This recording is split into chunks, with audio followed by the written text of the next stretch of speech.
বিসমিল্লাহির রহমানির রহিম। সংগ্রামে উপস্থিতি এবং সাংবাদিকবৃন্দ, আপনারা জানেন বিগত যে স্বৈরাচার সরকারের আমলে আমি আসলে জানি না ওনার নিয়োগটা কিভাবে হয়েছিল। আমার যতটুকু ধারণা ওনার নিয়োগটাই হয়েছে দলীয় বিবেচনায়।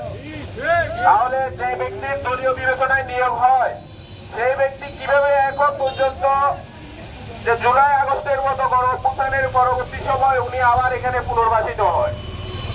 আমরা এলাকাবাসী এবং কি যারা জুলাই আন্দোলনে সম্পৃক্ত ছিলাম আমরা এর তীব্র প্রতিবাদ জানাচ্ছি এবং কি সংশ্লিষ্ট দপ্তরকে যারা এটার সাথে জড়িত আছেন সকলের কাছে অনুরোধ জানাবো, আপনারা যত দ্রুত সম্ভব বিশ্বপুর উচ্চ বিদ্যালয়ের যে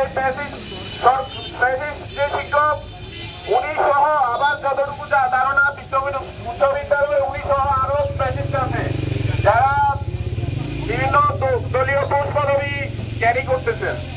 আমি সংশ্লিষ্ট বিশেষ করে আমাদের উপজেলা ইউনো মহোদয় এবং কি জেলা শিক্ষা অফিসার এবং কি অতিরিক্ত জেলা প্রশাসক শিক্ষার কাছে অনুরোধ করবো, আপনারা যদি এর প্রতিকার না করেন অবিলম্বে এই বিশ্ববিদ্যালয়কে যদি শৃঙ্খলার মধ্যে আনার জন্য পদক্ষেপ না নেন আমরা কিন্তু ছাত্র জনতা এবং কি এলাকাবাসী মিলে সর্বোচ্চ প্রতিবাদ করবো ইনশাআল্লাহ।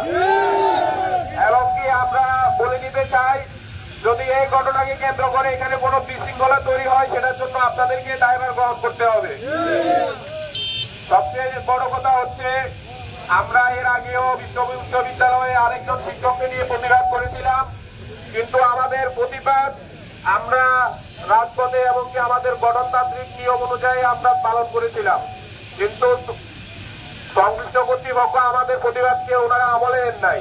কি কারণে নেন নাই আমরা বুঝতেছি না।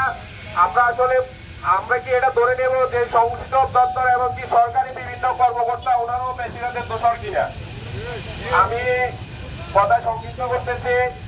আমি সকলকে সাংবাদিক ভাইদের মাধ্যমে অনুরোধ জানাচ্ছি, আপনারা আমাদের এই বিশ্বপুর উচ্চ বিদ্যালয়কে ফ্যাসিস্ট মুক্ত করার জন্য জুলাই যে ছাত্র আন্দোলন করার পরে আমি এরকম নিয়োজন দিয়েছি যে জুলাই আন্দোলনে আলমগীর মাস্টারের আওয়ামী লীগের সাথে প্রাঙ্গণে অবস্থান ছিল এবং কি যতটুকু শুনেছি সশস্ত্র অবস্থান ছিল। তাহলে এই ধরনের ব্যক্তি কিভাবে আজকে এখন আবার বিশ্বপুর উচ্চ বিদ্যালয়ে পুনর্বাসিত হয়? আমি এর জবাব চাচ্ছি এবং কি দ্রুত এর ব্যবস্থা নেওয়ার জন্য সংশ্লিষ্ট দপ্তরকে অনুরোধ জানিয়ে উনি সহ যারা বিশ্বপুর উচ্চ বিদ্যালয়ে আমাদের ইউনিয়ন আওয়ামী লীগের তথ্য বিজ্ঞান প্রযুক্তি বিষয়ক সম্পাদক যিনি এখন চরমদিপুর ইউনিয়ন আওয়ামী লীগের দায়িত্বে আছেন, তিনিও আমাদের কিছুদিন আগে এখানে ভারপ্রাপ্ত প্রধানের দায়িত্ব পালন করছেন। যারা ওনাদেরকে পুনর্বাসনে সহযোগিতা করছেন, আমি যদি বলি তারা কোনোভাবেই আমাদের সাথে সম্পৃক্ত না। আমি এই বলে আমার কথা এখানে শেষ করছি। আসসালামু আলাইকুম।